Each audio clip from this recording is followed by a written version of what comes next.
കരുവന്നൂർ സഹകരണ ബാങ്ക് തട്ടിപ്പ് കേസിൽ കൂടുതൽ തെളിവുകൾ പരാതിക്കാരൻ എം വി സുരേഷ് എൻഫോഴ്സ്മെന്റ് ഡയറക്ടറേറ്റിന് കൈമാറി. അതീവ രഹസ്യമായ ചില വിവരങ്ങൾ ഇഡിക്ക് കൈമാറിയെന്ന് എം വി സുരേഷ് പറഞ്ഞു. ഇതിന്മേൽ സുരേഷിന്റെ മൊഴിയും ഇഡി രേഖപ്പെടുത്തി. കരുവന്നൂർ സഹകരണ ബാങ്ക് തട്ടിപ്പ് കേസ് അന്വേഷണം രണ്ടാം ഘട്ടത്തിലാണ്. കൂടുതൽ പുതിയ തെളിവുകൾ അന്വേഷണ സംഘത്തിന് ലഭിച്ചിരിക്കുന്നത്. തട്ടിപ്പിൽ ഉന്നതരുടെ പങ്ക് വ്യക്തമാക്കുന്ന തെളിവുകൾ ഇഡിക്ക് നേരത്തെ ലഭിച്ചിരുന്നു. ഇതിനൊപ്പം സഹകരണ ബാങ്ക് തട്ടിപ്പിന്റെ വിവരങ്ങൾ പുറത്തു കൊണ്ടുവരികയും പരാതികൾ നൽകുകയും ചെയ്ത എം വി സുരേഷ് തന്നെ പുതിയ ചില തെളിവുകൾ കൂടി ഇഡിക്ക് കൈമാറി. അതീവ രഹസ്യ സ്വഭാവമുള്ള വിവരങ്ങളാണ് കൈമാറിയതെന്ന് എം വി സുരേഷ് ഇഡിക്ക് മൊഴി നൽകിയ ശേഷം പറഞ്ഞു. കേസിൽ പ്രതിപ്പട്ടികയിലുള്ള എല്ലാവരുടെയും അറസ്റ്റ് രേഖപ്പെടുത്തണമെന്നും സുരേഷ് ആവശ്യപ്പെട്ടു. രണ്ടാം ഘട്ട അന്വേഷണം തുടങ്ങി.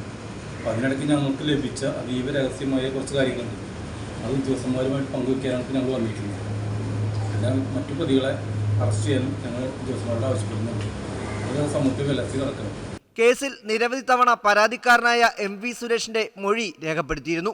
CPM തൃശൂർ ജില്ലാ സെക്രട്ടറി എം വി വർഗീസിനെ 4 തവണയാണ് അന്വേഷണ സംഘം ചോദ്യം ചെയ്തത്.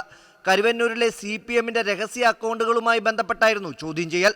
ആദ്യഘട്ടത്തിൽ Kerala bank vice president MK Kannan, മുൻ മന്ത്രി AC മൊയ്തീൻ എന്നിവരെയും ചോദ്യം ചെയ്തിരുന്നു. രണ്ടാം ഘട്ടത്തിലും ഇവരുടെ ചോദ്യം ചെയ്യൽ തുടർന്നു.